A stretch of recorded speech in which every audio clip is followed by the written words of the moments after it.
أن رسول الله قد نهى عن القتال لنجزته. إلا تذكرة لمن ما خلق الأرض والسماء لنجزته.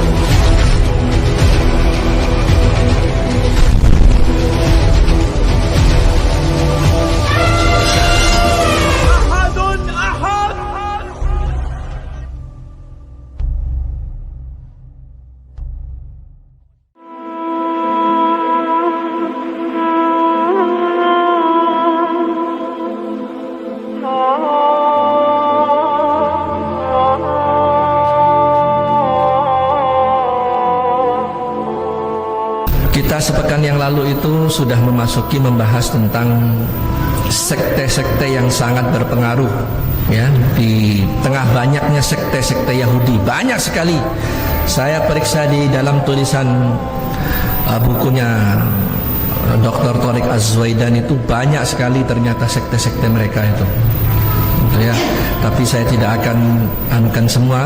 Saya akan menyampaikan saja yang dianggap sekte-sekte yang berpengaruh, yang punya pengaruh besar, ya, di tengah kalangan Yahudi. Kemarin sudah saya sampaikan salah satu sekte yang berpengaruh, apa namanya? Ya, Kabbalah, ya. Satu sekte yang namanya Kabbalah, ya. Kabbalah satu sekte yang berpengaruh di antara sekte-sekte yang lainnya. Nah, Kabbalah ini diambil dari kata-kata kabil, saya ulang, yaitu artinya bersambung, turun menurun. Satu ajaran atau keyakinan, secara makna artinya satu ajaran atau keyakinan yang disampaikan secara lisan turun menurun dari satu generasi ke generasi oleh para rabi-rabi Yahudi, ya, rabi-rabi Yahudi yang posisi mereka itu menentang ajaran Taurat. Ya, rabi-rabi Yahudi yang tidak mau mengikuti ajaran Taurat ini mempunyai satu keyakinan, dan keyakinan itu adalah keyakinan hasil bisikan wahyu, wahyu yang dibisikkan oleh iblis. Ya, iblis membisikkan wahyu kepada mereka, wahyu iblis, dan itu menyelisihi kitab Taurat. Ini dipegang oleh para rabi dari generasi ke generasi, dan ajarannya banyak mengandung sihir. Ya, dan sekte ini menyembah matahari, dewa matahari atau Lucifer. Ya, jadi disampaikan secara lisan, dan ini sifatnya sekte ini rahasia, tertutup. Ya, bukan sekte yang terbuka, gitu. Nah, sekte Kabbalah ini yang menyembah api dan mengajarkan sihir ini sebetulnya sudah ada jauh sebelum adanya Bani Israel. Kalau kita bicara Bani Israel itu identik dengan Nabi Allah Yakub dan keturunannya ke bawah. Kalau kita bicara Bani Israel, Nabi Allah Yakub dan keturunannya ke bawah. Nah, sekte ini, ya, yang menyembah api atau menyembah matahari, menyembah dewa matahari itu jauh sudah ada, ya. Dan sekte ini setanlah yang menjadi wahyu yang mereka yakini, ya. Ajaran mereka itu berdiri di atas wahyu bisikan setan. Itu sudah ada jauh sebelum Bani Israel ada, yaitu di zamannya orang-orang terdahulu. Ya, saya sudah beri contoh zamannya Namrud. Ya, Namrud juga menyembah, ya, matahari. Ya, ya. Jadi sekte ini sudah sejak dahulu kala ada, gitu. Dan mereka mengajarkan sihir. Nah, kelanjutannya bahwa sekte Kabbalah ini dalam perjalanan sejarahnya, saya sudah katakan jauh sebelum Bani Israel sudah ada. Pengikut Kabbalah inilah yang berada di balik penentangan terhadap para nabi. Ya, dengan baik-baik. Pengikut Kabbalah ini yang berada di balik penentangan dakwah para nabi. Nabi itu membawa tauhid, mereka itu menentang tauhid. Karena apa? Mereka melaksanakan wahyu setan, ya, mereka menentang tauhid. Maka pengikut sekte Kabbalah ini adalah sekte yang paling bertanggung jawab terhadap banyaknya para nabi, terutama nabi Bani Israel yang dibunuh karena bisikan orang-orang yang ada di dalam sekte Kabbalah ini yang masuk menyusup. Contohnya di zaman Fir'aun, ya, yang dihadapi oleh Nabi Musa itu Ramses, ya, Ramses yang kedua yang dijuluki Fir'aun. Itu Fir'aun mempunyai pembisik, ya, mempunyai pembisik. Pembisik ini dijelaskan mereka itu disebut para rabi atau pendeta, ya, pendeta Amon. Pendeta Amon. Ini pembisik-pembisiknya Fir'aun. Dan mereka ini menyembah matahari, menyembah dewa matahari. Ya. Dan Fir'aun pun menganggap rajanya dewa matahari atau yang disebut Ra. Nah, sekte ini di zaman Fir'aun merupakan pembisik Fir'aun, yaitu para pendeta Amon, yang akhirnya Fir'aun ini menentang Musa alaihissalam, ya, karena bisikan-bisikan mereka ini kepada Fir'aun, ya. Dan orang-orang sekte Kabbalah yang ada di kerajaan Fir'aun inilah, mereka inilah yang akhirnya kalah dalam perang apa? Zaman Nabi Musa, ya, perang ular. Jadi pembesar Amon ini juga menguasai sihir, ahli-ahli sihir. Mereka lah yang akhirnya kalah berhadapan dengan Nabi Musa alaihissalam ketika perang ular. Ya, mereka pembisik-pembisiknya Fir'aun, dan mereka pula yang menghadapi Nabi Musa dalam perang ular, ya. Atas izin Allah mengalahkan, ya, para tukang-tukang sihir Kabbalah ini melalui ya, tongkat Nabi Musa yang Allah rubah menjadi ular. Sebahagian daripada pengikut sekte ini setelah perang ular itu, dalam ayat Quran sudah saya sampaikan kembali, sebahagian itu langsung tersungkur dan menyatakan beriman kepada Nabi Musa. Tapi sebagian juga belum ingin beriman. Siapa mereka? Nah, orang-orang Kabbalah ini. Nah, ketika mereka sudah kalah perang ular, tidak berhenti permusuhannya kepada para nabi dan pengikut para nabi yang membawa, ingat ya, ini rumus ini. Semua nabi itu membawa satu din, Islam. Gak ada itu agama selain Islam. Agama langit itu cuma satu, Islam. Nah, sekte ini dari dulu, zaman dahulu kala itu selalu berposisi, mengambil posisi menentang dakwanya para nabi yang membawa dinul Islam ini. Nah, kalah dalam perang ular, pengikut Kabbalah ini akhirnya menyusupkan orang-orangnya di tengah-tengah Bani Israel. Mereka tidak berhenti. Apa upaya mereka selanjutnya? Upaya mereka selanjutnya yaitu menghendaki supaya orang-orang Bani Israel ini selalu, ya, memelihara kesyirikan. Saya sudah jelaskan di pertemuan yang lalu, 400 tahun mereka hidup, ya, kekosongan, ya, dari zaman Nabi Yusuf sampai Nabi Musa ini rusak. 400 tahun itu rusak akidah mereka, ya. Nah, disusupkan oleh orang-orang Kabbalah ini di tengah-tengah Bani Israel. Setelah terjadi perang ular, apa yang terjadi? Muslihat selanjutnya, ada satu orang yang kemudian dikenal dengan nama Samiri. Mendengar ya? Samiri. Samiri inilah yang akhirnya membuat anak lembu, ya, dari emas. Dan dia ahli sihir. Dalam kitab Imam Ibnu Katsir dijelaskan, dia ahli sihir. Dia buat patung anak lembu dari emas. Nah, pengikut Nabi Musa setelah selamat dari kejaran Fir'aun, baru saja selamat, ya, sudah minta dibuatkan patung, ya, karena pengaruh siapa? Pengaruh dia melihat para penyembah patung, akhirnya minta dibuatkan patung. Nah, di sini Samiri masuk, ya, Samiri membuatkan patung dari anak lembu, ya. Ketika Nabi Musa pergi untuk menerima wahyu selama 40 hari, disitulah Samiri memusyrikkan mereka. Dibuatlah dengan sihir Samiri, patung anak lembu ini bisa bersuara, melenguh, ya, patung anak lembu ini melenguh, sehingga pengikut Nabi Musa banyak yang percaya kepada Samiri ini. Nah, Samiri ini tukang sihir.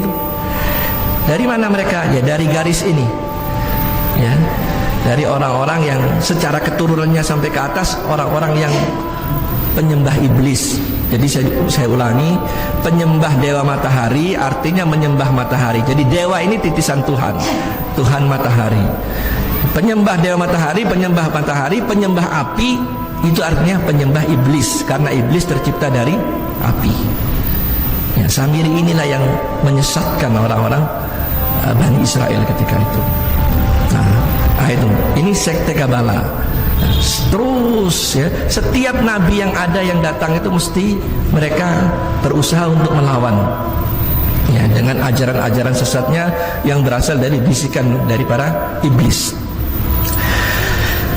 Kemudian yang akan kita bahas, pembahasan saya ini yang saya bicarakan sekte Kabbalah ini sekarang ya, sekte yang sekarang ini yang lagi di dunia ini lagi berpengaruh, bukan dahulu ya, sekte Kabbalah. Nah, sekte Kabbalah sekarang ini itu sudah mulai diminati oleh orang-orang Eropa dan Amerika. Jadi saya ingin katakan orang-orang Eropa, Amerika, para selebriti dunia itu, mereka itu hidup ya serba berkecukupan. Semua yang mereka mau mereka mampu beli, tapi jiwa mereka tidak pernah tenang. Jiwanya nggak pernah tenang ya, sehingga tidak sedikit mereka akhirnya pelariannya menjadi alkoholik. Sebagian mereka akhirnya minum obat-obatan apa itu, overdosis, itu obat-obat apa itu ya tramadol itu sekarang nggak ada, dulu tuh ya orang obat-obat morfin ya, termasuk artis yang terkenal yang semua orang tahu ya, terkenal mati overdosis. Ada yang namanya Marilyn Monroe ya, mati karena nenggak itu, dan banyak, bukan itu aja. Nah, sebahagian lagi akhirnya dapat hidayah, masuk Islam. Nah, kenyataan hari ini seperti itu. Jadi antara Islam ya dan kemusyrikan hari ini sedang bertarung. Nanti saya akan sampaikan kayak gitu. Nah, sekte Kabbalah ini sekarang sedang digandrungi di beberapa negara ya, terutama yang paling besar itu di Perancis ya, di Perancis. Subhanallah, di Perancis sekte ini berkembang, tapi subhanallah Islam luar biasa berkembang di Perancis. Coba lihat, bahkan di Perancis ada satu kawasan khusus yang kalau orang mau lewat di situ itu harus menghormati. Karena apa? Itu kawasan orang-orang bercadar, berjilbab. Itu di Perancis. Jadi orang nggak boleh sembarangan lewat situ. Ya, sekte ini berkembang, tapi Islam yang berkembang pesat di Perancis. Itu. Kemudian di Inggris juga berkembang Kabbalah ini. Di Itali. Nah, kemudian yang besar lagi di Spanyol. Ya, di Spanyol juga besar sekte ini. Dan tentunya di Amerika Serikat. Nah, sekte ini berkembang pesat. Kenapa? Negara-negara yang saya sebut tadi itu, hiduplah orang-orang Yahudi di negara-negara itu. Ada komunitas-komunitas Yahudi yang memang ya menjadi warga negara dari negara-negara itu. Mereka mengembangkan sekte Kabbalah ini. Dan luar biasa pengaruhnya. Ya, sehingga sekte ini, saya katakan tadi, para artis selebriti yang sudah luar biasa, punya segala-galanya, akhirnya tertarik dengan sekte yang mengajarkan sihir ini ya. Dan sekte ini memang menyasar para selebriti ya. Karena apa? Para selebriti itu punya uang, punya fulus ya.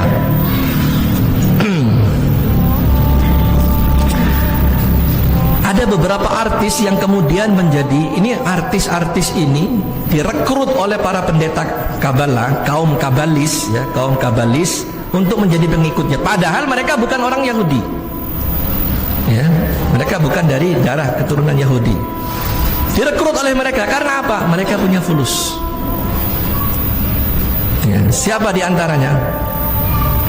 Itu tadi yang disebut Madonna.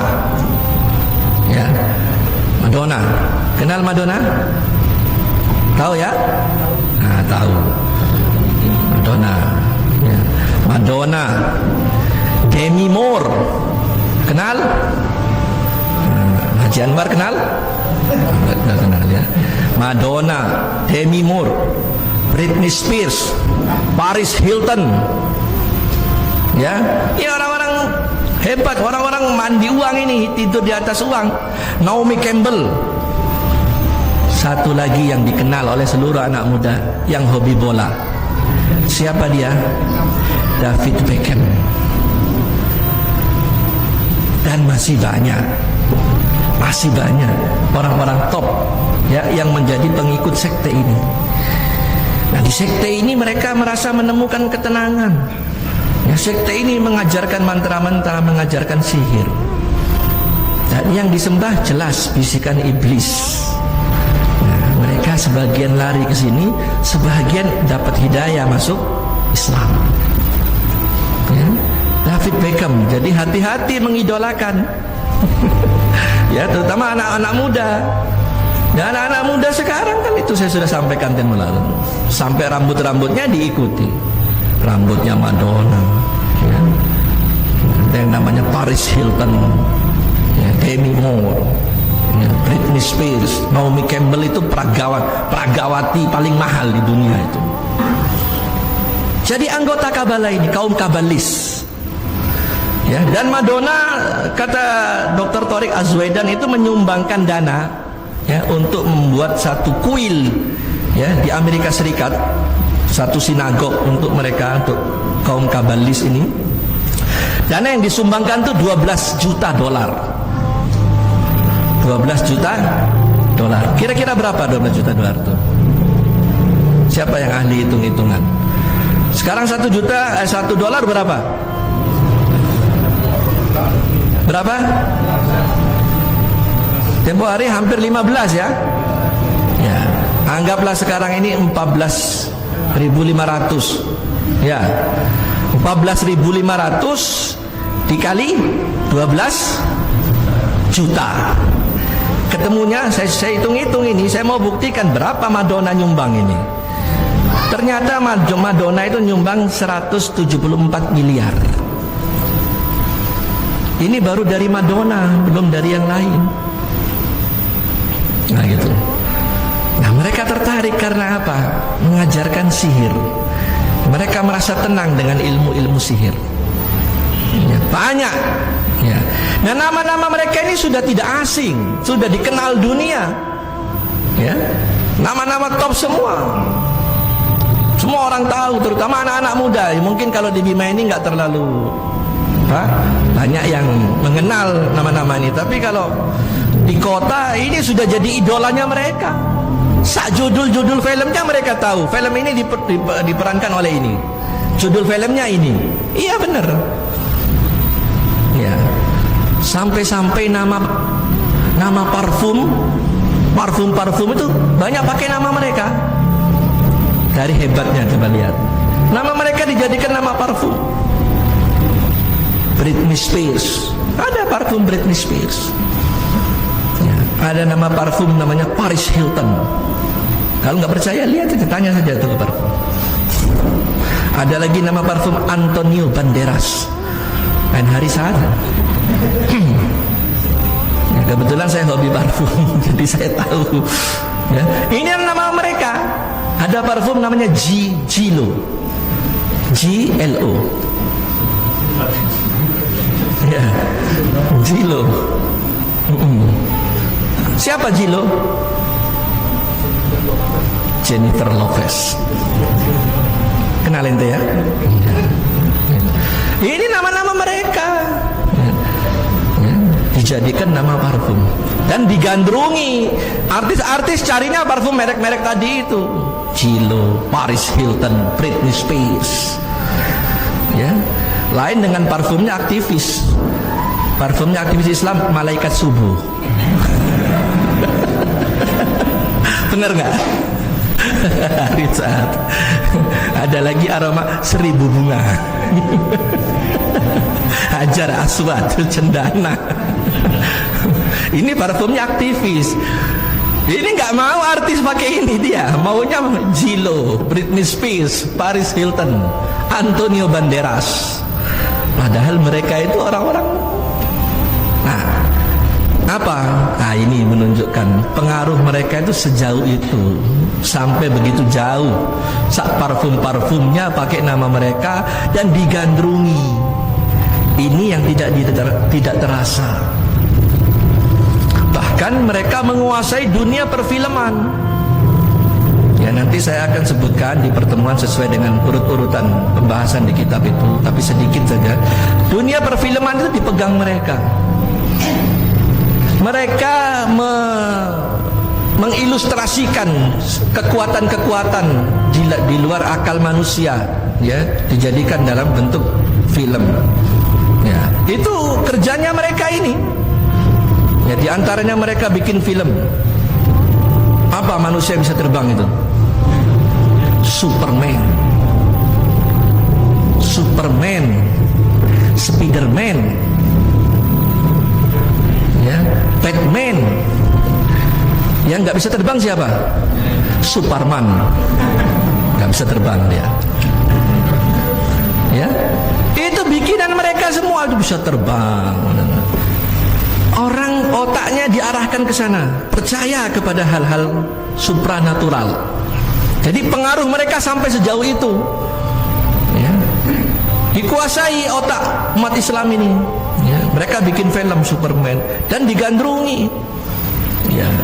Ini film dari dulu, ya, kecil-kecil saya pun senang nonton Batman, ya, masih TV hitam putih dulu, ya. Kalau sudah Batman depan TV kita, wah, gitu. Jadi ditanamkan di otak kita, anak-anak umat Islam itu loh orang-orang hebat. Itu sehingga sampai hari ini mereka sedikit anak-anak kita yang tahu tentang kehebatan Islam. Yang mereka kenal hebat ya orang-orang itu, anak-anak kecil nih, ya, otaknya dicuci dengan hal-hal begitu, ya. Sampai film, ya, yang nyata-nyata, ya, bicara tentang sihir. Ada yang namanya Harry Potter. Pernah dengar, ya? Ya, itu film sihir. Ya, di mana-mana itu ditayangkan Harry Potter. Mengajarkan sihir. Ini kerjaan orang-orang ini, kerjaan mereka ini. Karena apa? Film itu sudah mereka pegang. Nanti saya akan sampaikan apa saja, ya, di Hollywood yang sudah mereka kuasai. Ini sebetulnya pembahasan penting, gitu. Tapi memang ini panjang. Saya mulai dari asal usulnya dulu, biar kita tahu betapa busuknya mereka itu dalam perjalanan, dalam lintasan sejarah itu bangsa busuk mereka itu, gitu. Biar kita tahu, gitu. Sampai hari ini pun kebusukan itu tidak padam, gitu. Jadi umat Islam sasarannya, ya, Harry Potter banyak orang senang. Ya, termasuk film-film lain yang bikin rusak akalnya orang. Ya, dan satu hal, ya, kata Dr. Tariq As-Suwaidan, di dalam film-film, coba kita lihat film-film yang diputar oleh anak-anak ini. Saya pernah ingat dulu ada beberapa film. Salah satunya film, ada yang namanya film Si Entong. Pernah tahu? Entong. Dan ada lagi yang lain, beberapa film-film anak-anak, ya, film Dewi Peri, ya toh. Nah, itu digambarkan mereka itu orang ajib, orang yang apa? Luar biasa, orang yang luar biasa. Nah, mereka ketika menginginkan sesuatu, ya, mereka cukup bawa tongkatnya, ya. Kemudian mereka mengatakan apa? Apa yang bisa dikatakan? Selain simsalabim, abrakadabra. Ternyata abrakadabra ini ada di kitab mereka, kitab sihir mereka. Ini kata Dr. Tariq As-Suwaidan. Kalimat abrakadabra ini kalimat mantra sihir. ikut abrakadabra. Nah, coba lihat hebatnya mereka. Nah, pengaruhnya apa? Otak anak-anak kita sampai akhirnya baju-baju mereka itu bajunya Spiderman. Nah, ini hati-hati. Ya, Batman, Spiderman. Ya, ada bajunya Harry Potter.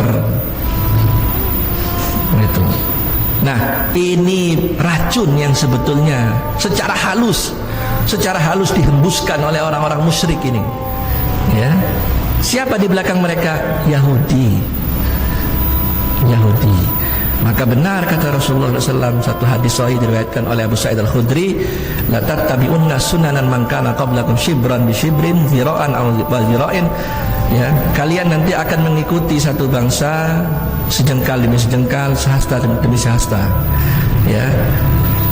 Hatta law dakhulu hajrud dab tabi'tumuhum. Sehingga ketika bangsa yang kamu ikuti masuk ke lubang biawak, kamu akan mengikuti. Sahabat bertanya, qalu al-yahud wan nasara. Mereka berkata, para sahabat, apakah mereka itu orang Yahudi dan orang Nasrani ya Rasulullah? Kata Rasulullah, faman, siapa lagi? Ya mereka lah. Ya, Yahudi dan Nasrani. Nasrani ini tadinya orang awam, nggak tahu apa-apa. Yahudi ini yang paling berperan. Yahudi ini yang mengendalikan orang Nasrani, dan itu Yahudi semua. Jadi kalau antum lihat mata uang dolar itu ada segitiga, itu di atasnya ada mata satu. Segitiga itu trinitas, gambar piramid segitiga, mata satu. Itu. Nah, Yahudi dibalik semua itu. Ya. Jadi benar apa yang dikatakan Nabi, kalian nanti di akhir zaman pelan tapi pasti. Maksud hadis ini, ya, shibron bi shibrin, zira'an wa zira'in, ya, sejengkal demi sejengkal, sehasta demi sehasta. Maksudnya apa? Perlahan tapi pasti kalian itu akan mengikuti dua bangsa ini, Yahudi dan Nasrani. Maka Allah ingatkan dalam surat Al-Baqarah 120 itu, walan tardo ankal yahud walan nasara hatta tattabi'a millatahum. Sesungguhnya orang-orang Nasrani dan orang Yahudi itu, orang Yahudi, orang Nasrani itu tidak pernah rela kepada kalian, hai orang-orang beriman, sampai sehingga kalian mau mengikuti milah. Milah itu bukan agama, bukan. Milah itu cara hidup, pola hidup, kebiasaan, bukan agama, bukan. Jadi makna ayat ini, sebelum umat Islam mengikuti cara hidup mereka, pola hidup mereka, kebiasaan hidup mereka, mereka tidak akan berhenti. Mereka tidak akan berhenti, terus berjuang untuk menjadikan apa? Rusaknya akidah Islam. Untuk merusak akidah Islam. Agamanya biar diganggu, biar KTP-nya itu Islam, tapi buatlah kelakuan mereka kelakuan Yahudi, kelakuan orang-orang Nasrani. Dan itu sudah dikatakan sendiri, ya, oleh Samuel Zwemer. Saya sering sampaikan itu. Agamanya jangan diganggu, jadikan mereka rusak akidahnya. Dan ini terbukti. Ngerasa nggak kita? Kita ngerasa nggak anak-anak kita sampai baju-bajunya pakai baju Batman, baju Superman, Spiderman? Padahal ini akal-akalan mereka. Mereka menggambarkan ini loh orang-orang kuat.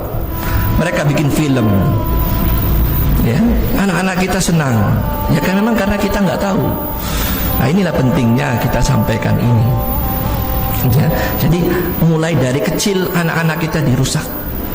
Ya, sehingga satu contoh, karena sudah biasa dan tidak tahu satu hal yang fatal. Contohnya kalimat tadi, abrakadabra. Fatal, ini kalimat mantra sihir. Mantra sihir mereka ini, yang sudah banyak orang mengucapkan ini. Gitu ya. Nah, ini hebatnya mereka. Azan tuh belum ya?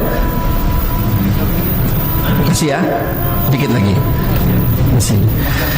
Nah, ini yang perlu kita waspadai, ya, karena nanti kita akan makin terbuka mata kita. Ternyata semua lini sudah mereka pegang, semua. Ekonomi, politik. Nanti kita akan bahas siapa tokoh-tokoh politik mereka, seperti apa mereka bekerja, ya, organisasi rahasia mereka. Nanti kita akan beritahu, ya. Nah, orang-orang yang saya sebut namanya tadi, para artis-artis dunia yang digandrungi dan diikuti oleh umat Islam ini, mereka kaum kabalis. Dan biasanya kaum kabalis itu mereka pakai tanda, pakai gelang merah, pakai gelang merah. Ya. Jadi Tariq Aswaidan menjelaskan beberapa artis itu memang mereka pakai gelang merah, termasuk David Beckham juga pakai gelang merah. Apa makna gelang merah? Gelang merah ini jimat mereka. Karena menurut kepercayaan kabalis, ya, di luar tubuh mereka itu ada unsur-unsur, ya, arwah-arwah jahat. Maka mereka perlu benteng. Nah, sebagai bentuk pertahanannya, gelang merah inilah sebagai jimatnya. Madonna pakai itu, Naomi Campbell juga pakai gelang merah, termasuk David Beckham juga pakai gelang merah. Ini yang hampir tidak ada orang tahu, padahal mereka pengikut kabalis, pengikut aliran setan, aliran sesat yang mengajarkan sihir. Sayangnya David Beckham menjadi terlanjur diidolakan bintang sepak bola dunia. Madonna diikuti, ya, artis-artis yang saya sebut tadi diikuti orang, padahal mereka pengikut penyembah setan. Nauzubillah min dzalik. Mungkin itu aja, ya. Insyaallah nanti kita akan lanjut. Masih ada beberapa kelompok-kelompok, ya, yang perlu kita ketahui, dan ini sangat penting. Insyaallah kita akan sampaikan di pertemuan mendatang. Subhanakallahumma bihamdika asyhadu an la ilaha illa anta astaghfiruka wa atubu ilaik. Assalamualaikum warahmatullahi wabarakatuh.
Okay, well, as Jason mentioned, my name is Gene Mishenko, and I am part of Templar Lodge 176 in St. Louis Park, for those of you who don't know me. And I have the pleasure of talking to you guys today on the topic of Kabbalah in Freemasonry. Kabbalah, the short version of it is, it's Jewish mysticism. And for a long time, ever since kind of childhood, I've been fascinated by Judaism. I'm not Jewish myself, I am actually Christian, but something about Judaism really attracted me, the mystical side of it, or it seemed just very unknown to me, and it, that was the allure that kind of drew me in.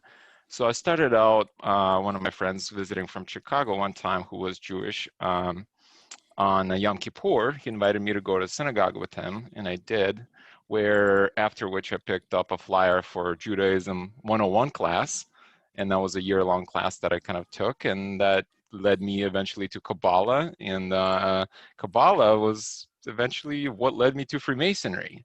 And that's how, I'm here today talking to you guys. That was kind of the progression of things. And of course, along with other esoteric thoughts and philosophies such as alchemy and hermeticism, once you kind of start exploring the esoteric side of Freemasonry, you realize that all of these schools of thought are interrelated. The reason that I got attracted to Kabbalah more so, because just from my own personal findings, or this is subjective, it seemed like it was the ancient of the more ancient of the ones of the esoteric schools that I was looking at. And that's why, kind of given the previous background that I had, I kind of got into it. So without further ado, let's get into it. And the first question, for all of us would be, why should a Mason even care about Kabbalah? The reason is because Kabbalah is a part of our rituals and symbols. It is prevalent within our lodge, even the layout of the lodge. It is prevalent within our rituals. Furthermore, it gives deeper meaning to our craft. This is what we talk about further light in Masonry. We all are there to improve ourselves and to become better men. And Kabbalah is a philosophical school of thought that provides that. As I just was mentioning, it does provide a moral and a spiritual guidance besides the philosophical aspect of life. And within Masonry, we focus on the King Solomon's Temple. This theme is prevalent throughout our decrees and our allegories. And the building of this temple is actually the spiritual temple within all of us. Kabbalah provides that building plan and order behind that design. Within Kabbalah, there is a practical and as well as a spiritual application on life, and that's what I liked. There are things that you can extract, the practical side of things that you can use. You can look through the lens of Kabbalah and the Kabbalistic tree, or the tree of life, which we'll see later in the presentation, and you can apply that, to any decision you make, to any situation you face, as well as you can draw on spirituality from meditation upon the tree of life that we'll talk about later. So let's see what some of the luminaries of Freemasonry think about Kabbalah. We can't have a presentation without, of course, mentioning Albert Pike, as Tracy mentioned in his previous presentation. Albert Pike actually mentions Kabbalah several hundred times, and he has some really strong, really bold comments regarding it and how it is very central to Masonry. In this particular instance, like this quote, he talked about that Masonry is a search after light. That search leads us directly back to Kabbalah, and that's from his works of Morals and Dogma. Albert Mackey, author and also philosopher, said that much use is made of it, Kabbalah, in advanced degrees, and entire rites have been constructed on its principles. And that is true within Scottish Rite and the degrees that we perform. And Manly P. Hall, 33rd degree, said that the theories of Kabbalism are inextricably interwoven in the tenets of alchemy, Hermeticism, Rosicrucianism, and Freemasonry. This is another quote by Albert Pike, and like I said, some of his quotes are that he says within Morals and Dogma are very, very bold. He said, all Masonic associations owe Kabbalah their secrets and their symbols. And another quote I didn't include, but I figure I mentioned it. He said, he went as far as saying, all religions have issued from Kabbalah and returned to it. So what is Kabbalah? As I mentioned to you at the beginning of this presentation, Kabbalah is Jewish mystical tradition that uses symbolism to understand the manifestations of God in the universe. This deals with understanding of God, creation, understanding the relationship between the two, and the nature of our own very soul. To help you kind of understand where does Kabbalah actually fit on the spectrum, of Judaism as a whole. So we have Torah, and that is Torah, is translated as instruction, and that is the written law, which one could take and look upon as the body of Judaic tradition.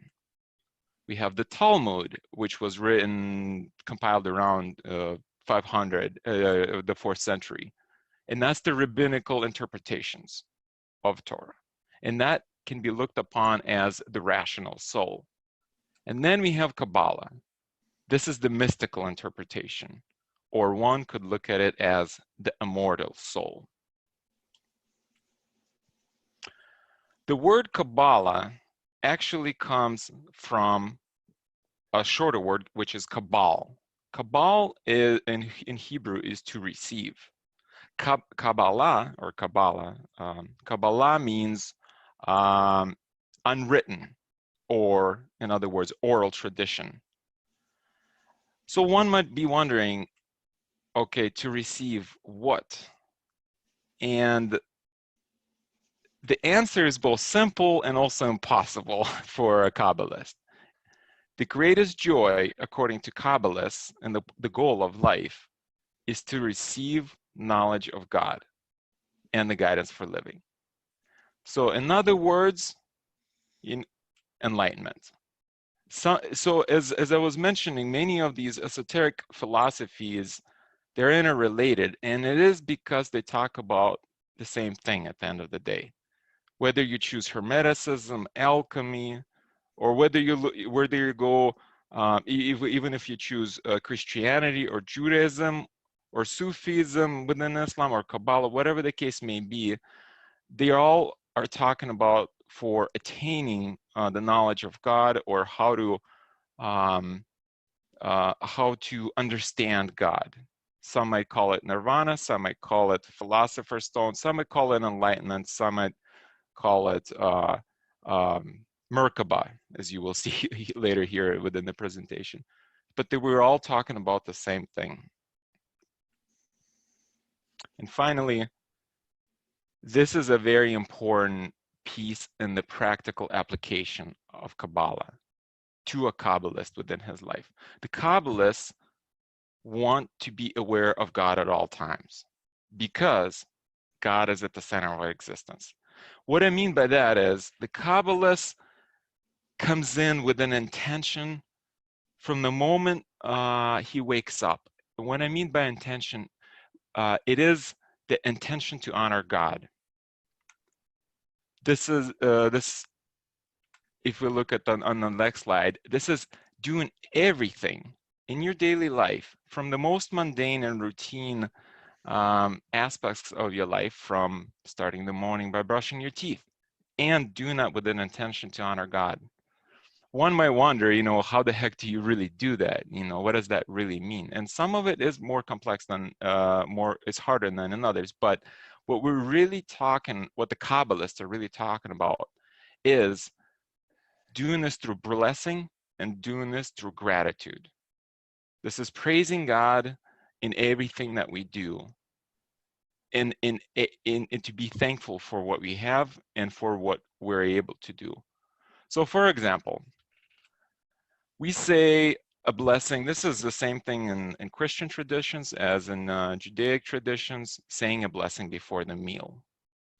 But why? You know, what is the point of doing that? Reciting the blessing before the meal helps to release the divine sparks within the food, as it would be according to Kabbalists. And I will talk about divine sparks a little bit more when we get to creation aspect of Kabbalism. But the way one can look at it is, if one eats food with proper intention, the food becomes not only the source of physical nutrients, but also of divine light that offers spiritual nourishment and fortitude to go on and perform acts of loving and kindness. So that's a powerful thing to understand, and allow me to show you another example. There's a Japanese doctor, his name is Masaru Emoto, and he did this water experiment. And this water experiment included that he took vessels of water, and on some of them he put labels. He put positive labels like thank you, like wisdom, like truth, eternal, peace, I love you. And some of them he put negative labels. You fool, you make me sick, evil. In some cases, he took polluted water, and in some cases, he took polluted water and prayed over it. And then he froze that water.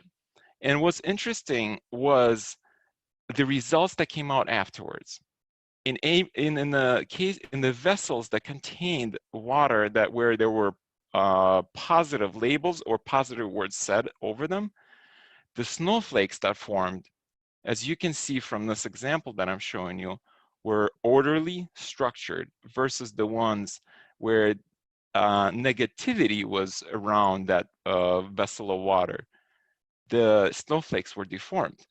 So this is what I'm talking about intention. It is the power that we have within us, the power of thought within our minds, that our intention have the ability to influence the world around us.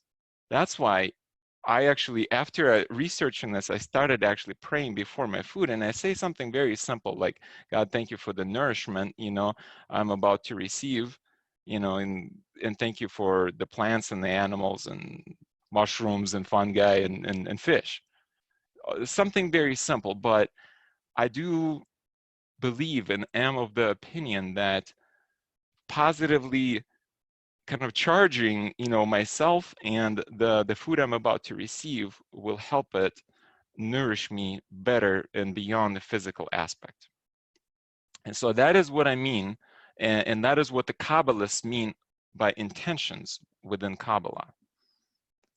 So a little bit of history on Kabbalah. So here are the claims to the divine authorship. Supposedly, Adam actually was the very first Kabbalist. When he was expelled from the Garden of Eden, Archangel Raziel gave him Kabbalah. However, through unworthiness of humans, we eventually lost it. Next, Abraham received Kabbalah through Melchizedek as part of the covenant made with God. Yet once again, through unworthiness of humans, we lost it. And then Moses, I don't know if some folks don't know that he actually didn't go up just once up the Mount Sinai. The very first time he went up, he received the 10 commandments that we know, but he made multiple trips up there. And it was the second time when he went up to meet with God is when he received Kabbalah. Just one second. So there are two central texts within Kabbalah. One of them is Sefer Yetzirah. This is what's known as Book of Formation. It is believed to have been written by Abraham himself 4,000 years ago. You know, in reality, we don't know for sure, but that is the primary kind of belief by Kabbalists. So after the authorship of Sefer Yetzirah, perhaps 4,000 years ago, we have the Roman destruction of the temple around 70 CE, which starts the rabbinic period that followed it, and then during which Talmud was written. And then after the destruction of temple, and while during the Roman persecution, Rabbi Shimon Bar Yochai hides in a cave and supposedly has a vision of Moses and Elijah, the prophet, and writes Zohar. This is the second central text of Kabbalah, which is the Book of Splendor. It is important to mention that Sefer Yetzirah, the Book of Formation, it deals with how the universe was created through 32 wondrous ways of wisdom. This emanations of God. It is created through 10 Sephirot, which are spheres or these emanations that God has created, which we will cover shortly, and through the 22 letters of the Hebrew alphabet. The Zohar, on the other hand, is a book discussing the mystical aspects of Torah. It talks about the mystical psychology and the nature of God and soul. When Zohar was written, like I said, it is believed by many it was written by Shimon Bar Yochai, but it didn't come out until the 13th century in Spain, when Kabbalistic rabbi Moses de Leon revealed the Zohar. So there's controversy that exists to this day who actually wrote it. Some believe it's Rabbi Moses de Leon, and some believe it's Shimon Bar Yochai, but you know, that's, you know, I'll leave that up to you to decide.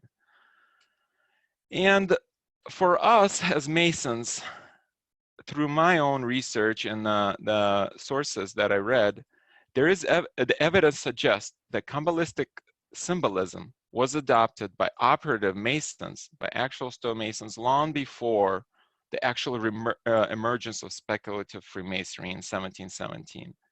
And that can be seen in some of the architecture that exists today from that time. So Kabbalah and the craft.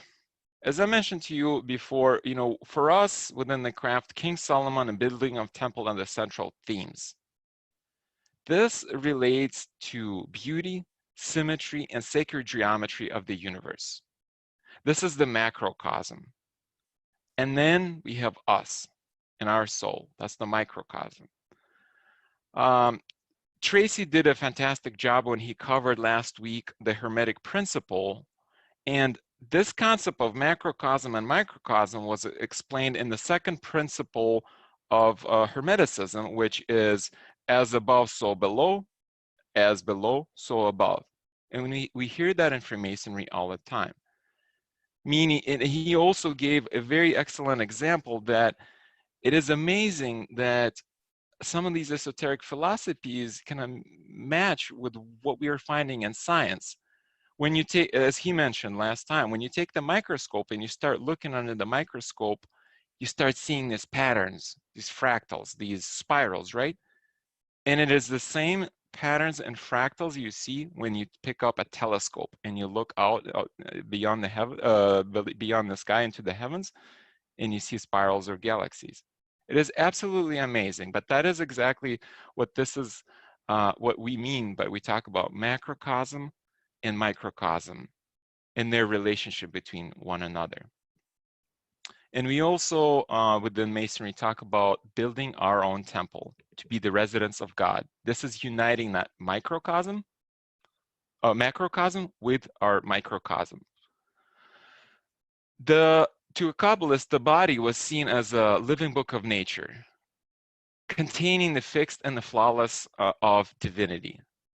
The body as a temple is an idea that predates even St. Paul, who wrote, do you not know that your body is a temple of the Holy Spirit, who is in you, whom you have received from God? This is Corinthians 6:19. And by the second temple period, even Jesus is quoted saying, the temple of his body, that which can be found in John 2:21.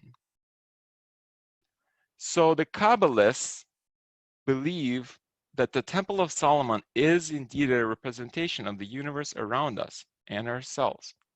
And it is interesting that the fact that they believe in the same concept, the Temple of Solomon, just like the same way as we do within our craft, believe in the building of the Temple of King Solomon. And finally, Freemasonry served, this is what I believe, Freemasonry served as a medium for the continuance of some of these oral traditions and oral teachings of the esoteric philosophies and ancient wisdoms, such as Kabbalah, maybe more especially like Kabbalah and Hermeticism and alchemy. And no good esoteric philosophy can be without its own myth of creation. And Kabbalistic creation is an interesting one at that, in my opinion. So in the beginning, there was Ein Sof. Ein Sof, imagine it was simply light. That's it. It was limitless light. And that was God. That is what God is, Ein Sof, limitless light. So then the question came up, one would ask, well, how could there be creation if everything is filled with divine light? That meant God had to step aside. And that is what in Hebrew, what in Judaism and Kabbalah we call tzimtzum. This is contracting. Contracting of Ein Sof, of the infinite light, in order to allow space in which finite and independent realm could exist. To illustrate this further, so imagine all of that white light, and then God shrunk, he created a void. He created a void and where his creation could take place. And he created the 10 Sephirot, through which light went through and tried to fill it. Allow me to read a quote from Rabbi Isaac Luria. And Rabbi Isaac Luria, he lived in the 15th century, and he is considered to be one of the greatest Kabbalists to this day.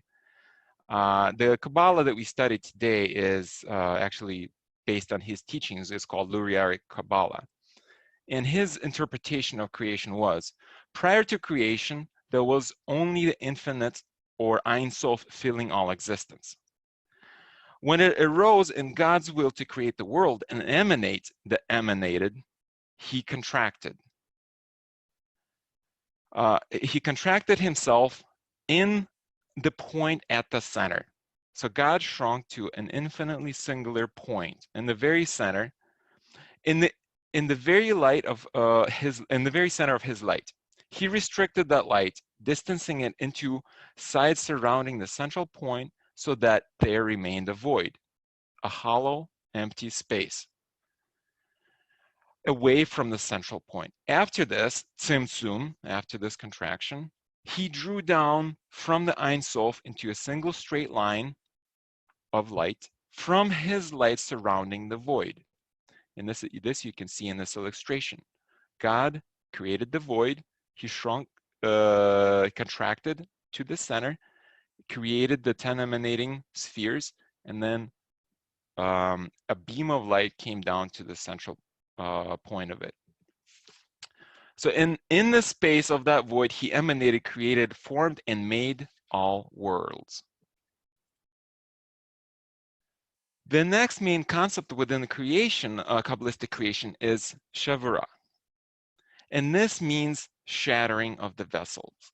When that light from Ein Sof, from that limitless light, came down to the center and went through the vessels, through the 10 Sephirot, it was too much. The light was so much that it shattered the vessels.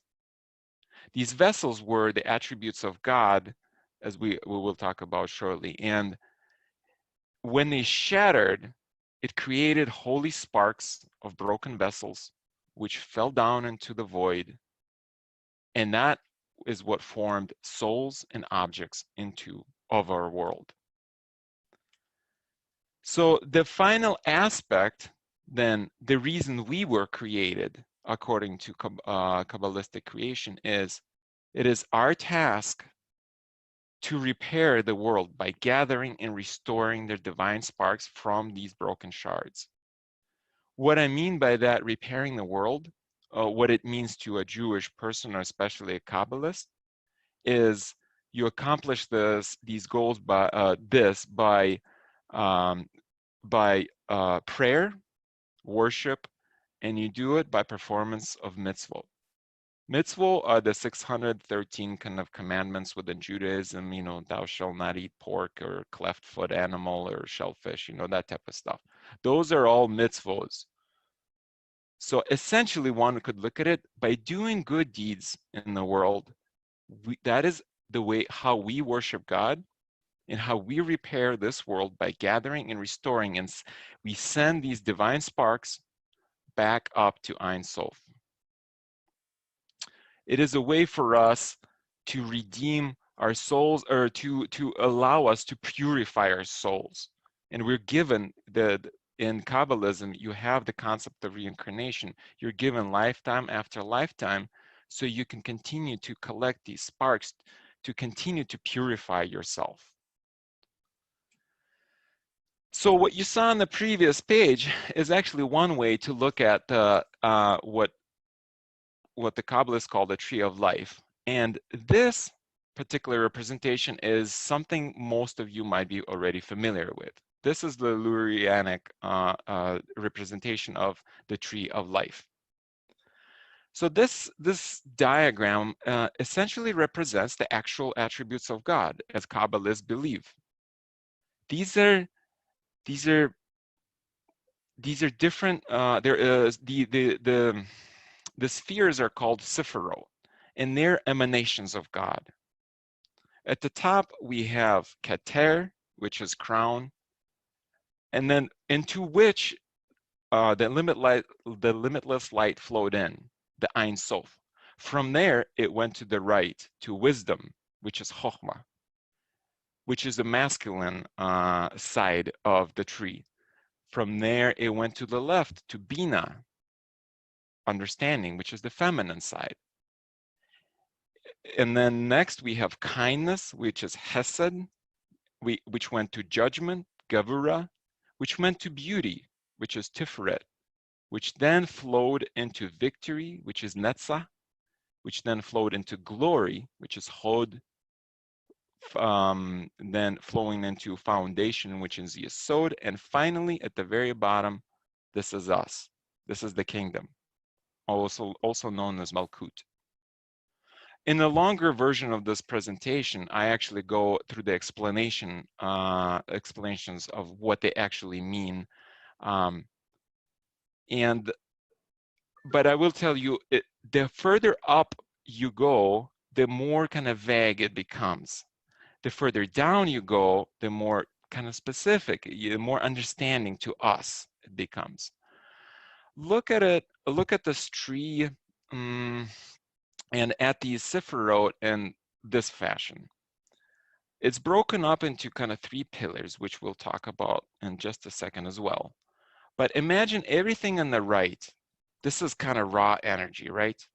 This is, think about just raw, sheer energy. Like victory, it is a representation of willingness to do something.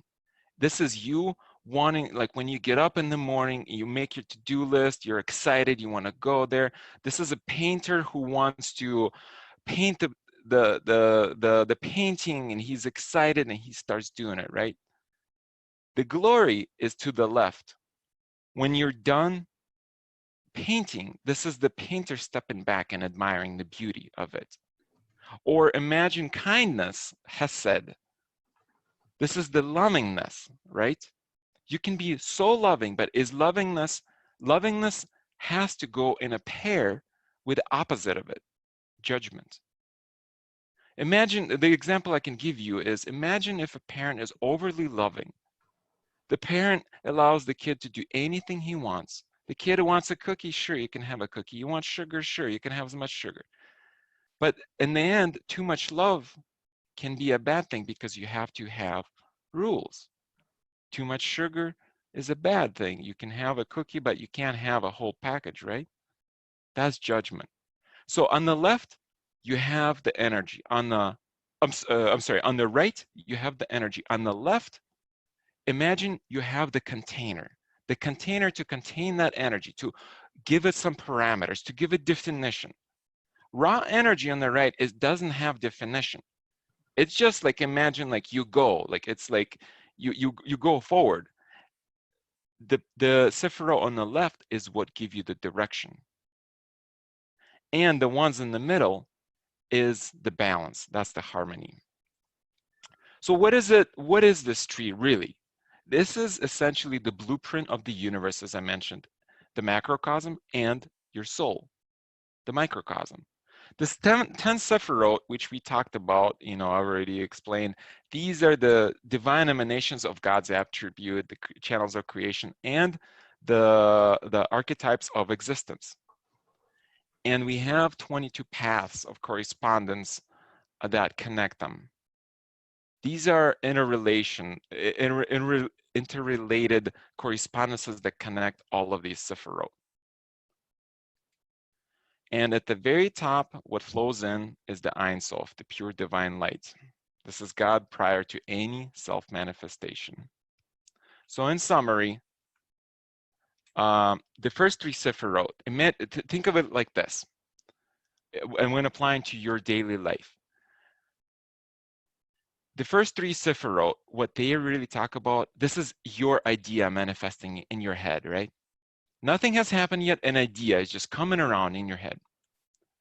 Next, you have the next triad, which is kindness, judgment, beauty. They form the heart or the emotion. Your idea starts to give you an emotion around what you're thinking about. The third triad is you starting to act upon that idea. You start to bring it to light, into this world, into being. And finally, Malkut, the kingdom, this is the real manifestation of the idea into the concrete world of reality. So in the study of Sephirot and their correspondence to a greater understanding of God, so the reason why we study Sephirot and their correspondence, because it helps us with the understanding of God, creation, and our soul.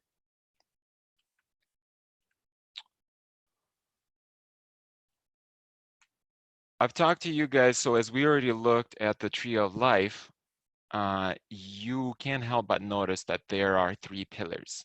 Once again, this is called the tree of life, but it is also called the Kabbalistic pillars. And the two outer pillars now relating to our craft, which is wisdom and strength. That's Boaz and Yakin, or Jashin. The third pillar, the one that's in the middle, represents equilibrium. It represents within our craft the initiate standing between Boaz and Yakin. You can, if we look at wisdom, the pillar of wisdom, or also known as the pillar of mercy, this is the masculine, the yang, the giving, the positive. This is the movement, expansion, creation, sheer force, that raw force I was talking about. This is the yakin, and representation, wisdom is represented, worshipful master within our lodge represents wisdom, the King Solomon. Strength, the pillar of strength, or the pillar of severity as it is also known, is the feminine, the yin, the receptivity, the negative. But I don't mean in the word, it doesn't mean in a sense negative, it means just simply as the duality of the universe, as we have positive and negative. We have yin and yang. This is the contraction. This is what gives shape and form. This is the opposite of creation, what can be destruction. This is the container. And this is represented by Boaz, the senior warden within our lodge, who is represents the Hiram king of Tyre. And finally, we have the middle pillar. This is beauty, equilibrium. This is the balance, the harmony, the union of the opposites. The two pillars on the opposite sides, they are, you can't, like, that is what I meant when you use this Kabbalistic tree of life to look at situations or decisions. You can identify, and if you study the Sifrot for what they really mean, you can identify, where do you fall? Am I leaning too much in the right? Am I leaning too much in the left? And the answer is, you want to be in the equilibrium. You want to be in that middle pillar where you have balance, harmony, union of opposites. And this is what is represented by the candidate within our lodge, or the junior warden. And the candidate, the initiate, representing Hiram Abif. I'm gonna do a time check because I'm running at 7:09.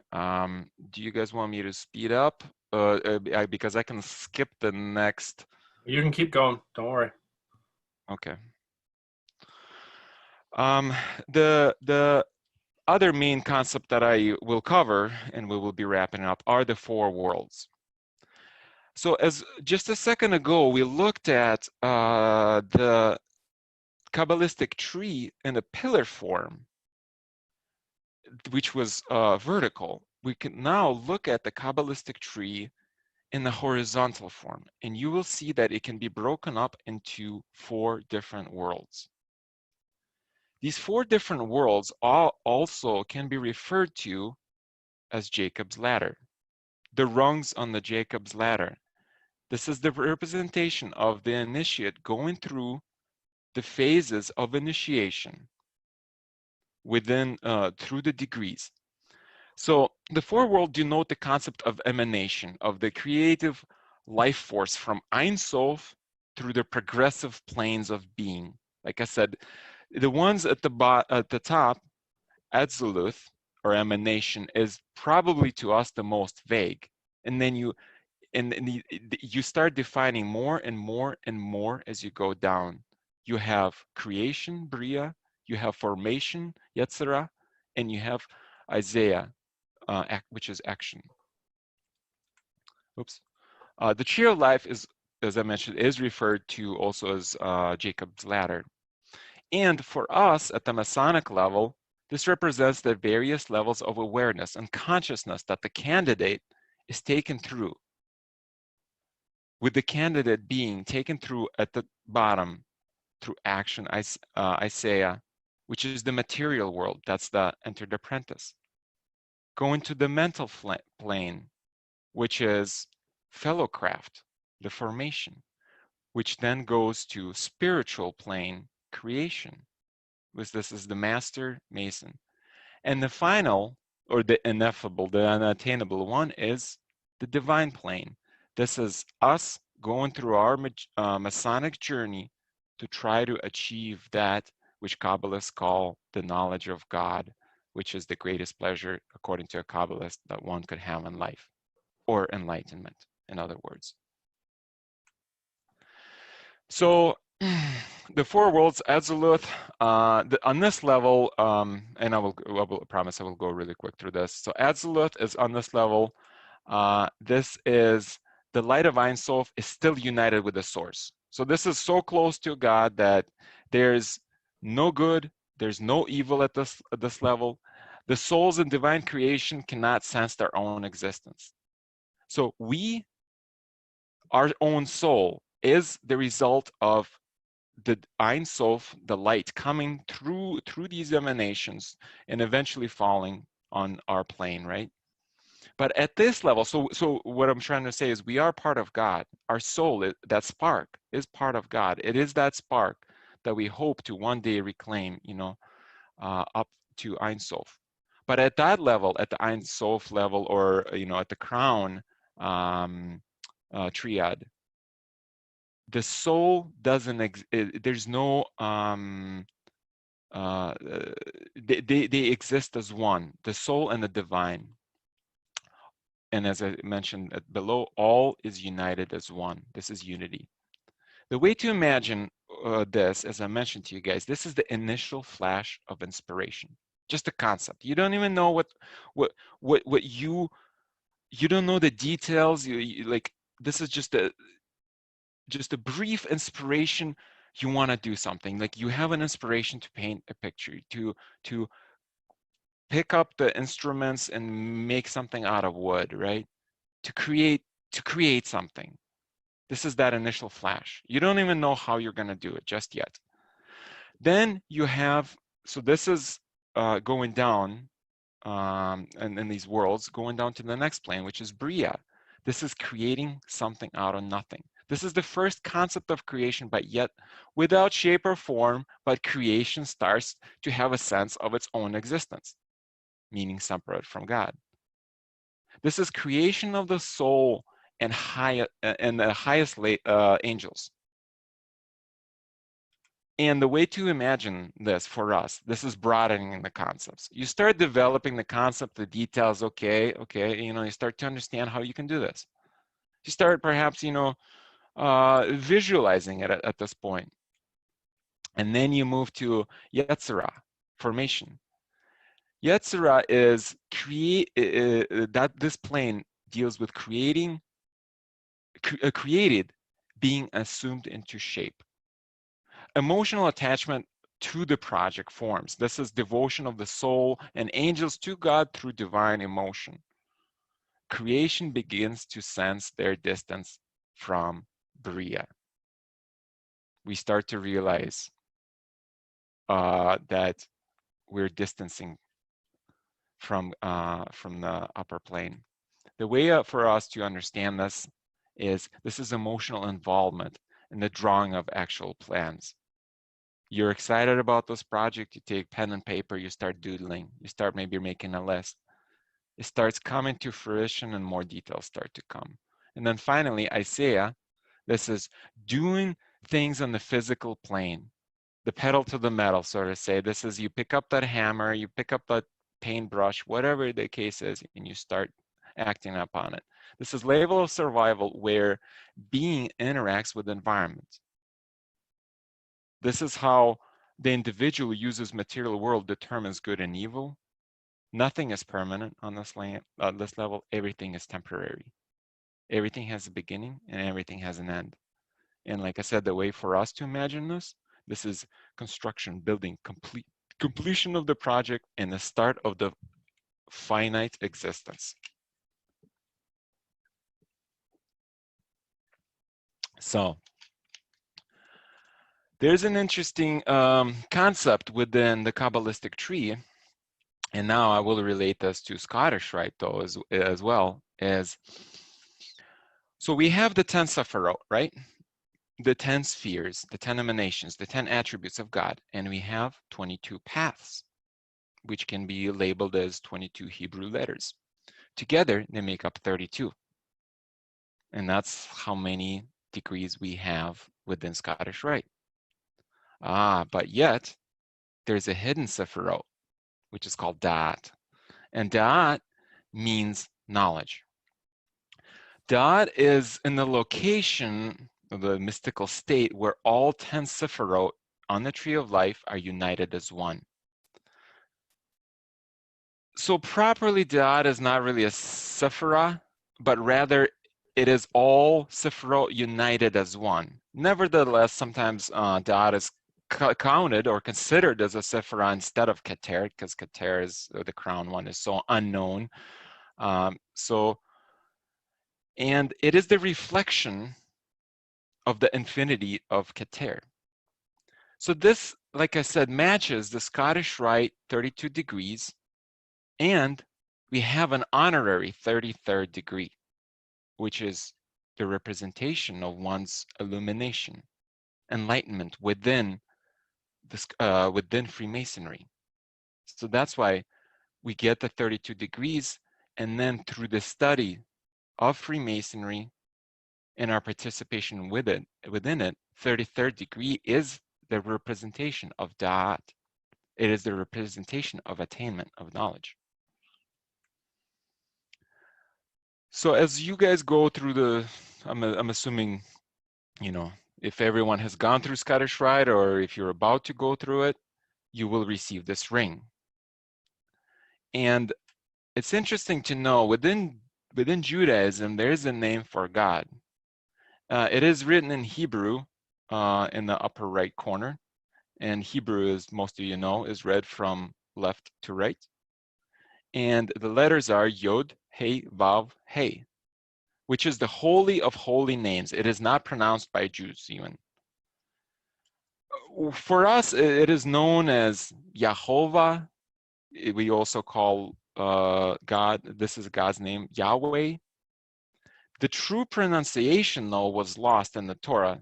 Was lost because Torah does not, the Hebrew language does not contain vowels, or vowels are written with dots kind of and, you know, indication within them, and Torah doesn't have any of that. So Torah is written with just consonants.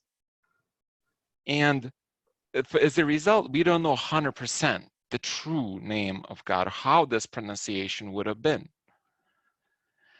So, but getting back to the Scottish Rite, why I mentioned all of this is the first letter of Yod He Vav He, or Yahweh, is the letter Yud. It is the smallest letter in the Hebrew alphabet. It is also considered the symbol of creation. From it, all other letters are derived. The way to think of it like this: imagine God as an author, right? He takes a pen, he puts it down on paper, his arm just barely jerks, right? That's it. You know, he made just a little tiny scribble. That's Yod. Yod is almost nothing but a dot because he just started writing, and from it comes everything else. It is the letter from which all other letters are derived, and yet we have it on our Scottish Rite ring. Yod itself has a numerical representation of 10 in Gematria. Gematria is a whole, you can do a whole another lecture on Gematria, and it is a, within Judaism, Gematria is this is Hebrew numerology, where each Hebrew letter is assigned a numerical value. And there's fascinating things you can find within it, you know, that, for example, if you take a numerical value of father plus the numerical value of mother, it equals the numerical value of child. It is just mind-blowing how Hebrew language is full of interesting, I'll call them coincidences like that. So Yud has a numerical value in Gematria of 10, and we have 10 Sephirot. So that's why that Yud for us as Masons is a representation of deity. It is the representation, it is the first masculine letter, it is the first masculine letter of the Holy of Names that is inscribed in the Trinity triangle to represent deity. And the triangle, as you guys know, does represent deity because deity essentially comes in 3. This is apparent in Judaism because, as I just showed you guys, in Kabbalism, we have the topmost triangle, which the crown triangle, which is represented by Keter, Chochmah, and Bina. Within Christianity, we have the Holy Father, we have the Father, the Son, and the Holy Ghost, or the Spirit. Hinduism, you have Brahma, you have Vishnu, you have Shiva. So, and you have this trinity within many, many religions and philosophical kind of esoteric schools of thought. So, and finally, applying this to our real life, we have, this is the spiritual, this is the practical and spiritual application of Kabbalism. All events, decisions, people we interact with can be viewed through the lens of the 10 Sephirot. that I've shown you guys about. And I encourage you guys to study, look into the Sephiroth and what they mean. The 10 Sephiroth can be used as a gauge for us as human beings and as Masons. Because of this, you guys are I'm sure everyone is familiar with tarot cards, which are based on Kabbalah. And as I'm sure you guys have seen, the fortune tellers use them to answer a question for you, predict the future, if you will.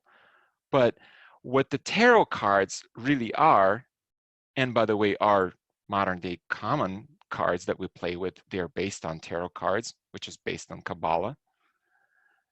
The tarot cards are representation. It has is a representation of the Kabbalistic concept. It has 78 cards in the deck, and of them, which is 22 major arcana and 10 numbered cards. And there are other cards, obviously, as well, but those are the main 32 cards that you use and that have an explanation for each one, an interpretation, which help one combinatorially lay out the answer to a posed question. And a Kabbalist strives to, Kabbalists come into every action with an intention to honor God, as I mentioned. Intention is everything. Intention to worship God and to do good, to be grateful. The Kabbalist strives to do good deeds, reclaiming the sparks to be a better person.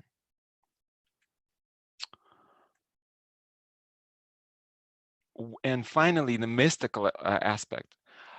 The following concepts I will mention, there are resources and individuals who have done full-blown lectures on each one, but this is enough. The reason I put them in here is to expose you guys to them, that if you guys get interested, you can explore them. On the mystical side of Kabbalah, you have, remember as I talked about enlightenment? The enlightenment, or nirvana, some other religions, philosophical schools of thought might call it. And Kabbalism is called Merkaba, which means chariot. And Merkaba is essentially something, comes from the vision of Ezekiel when he sees God emanating to him in a fiery chariot. And this is the first miracle, first description within the Torah in the Bible where an individual has, a direct interaction with God. And the Kabbalists pursue this state. Merkaba is viewed as a state that one can achieve through meditation on the 10 Sephiroth. So by meditating on the 10 Sephiroth and the names of God associated with each Sephiroth has its own God's name associated with it. One, supposedly, can attain Merkaba, which is enlightenment. One can also meditate on Tetragrammaton. Tetragrammaton comes up all the way through Scottish Rite degrees, the Yod He Vav He. And supposedly, if one is able to, this is just at this point Gene's interpretation, if one is able to pronounce it correctly, perhaps one unlocks something in their mind, unlocks the pineal gland, the third eye, enlightenment, direct connection to God. Who knows? That's just my opinion. And finally, there's also some Kabbalists pursue the search for God's true 72-letter name through combinations of the Hebrew letters. So with that, this concludes my presentation, and I will welcome some questions. I'll do my best to answer, and then if you think of something later, feel free to email me at gene909@gmail.com.